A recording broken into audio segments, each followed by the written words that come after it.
Breaking news చూసిన TTD ఉద్యోగుల పేరిట భారీ మోసం వెలుగు చూసింది. అయితే మోసపోయామని గ్రహించిన బాధితులు పోలీసులను ఆశ్రయించారు. 25 మందికి పైగా బాధితులు ఉన్నట్లు సమాచారం.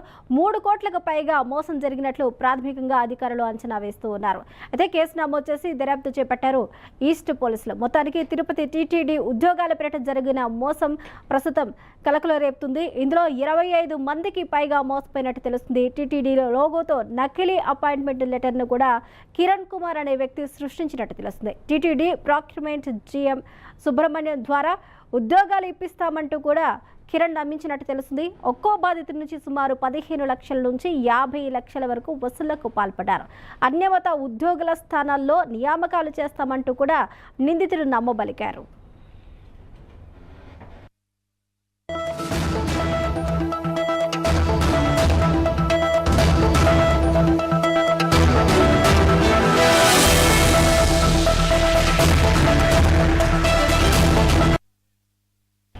బ్రేకింగ్ న్యూస్ చూసిన తిరుపతిలో టీటీడీ ఉద్యోగాల పేరిట భారీ మోసం వెలుగు చూసింది. టీటీడీ లోగోతో నకిలీ అపాయింట్మెంట్ లెటర్ను సృష్టించాడు కిరణ్ అనే ఒక మోసగాడు. అయితే టీటీడీ ప్రాక్యూర్మెంట్ జీఎం సుబ్రహ్మణ్యం ద్వారా ఉద్యోగాలు ఇప్పిస్తానంటూ కూడా కిరణ్ నమ్మబలికాడు. ఒక్కో బాధితుడి నుంచి 15 లక్షల నుంచి 50 లక్షల వరకు వసూలు చేశారు.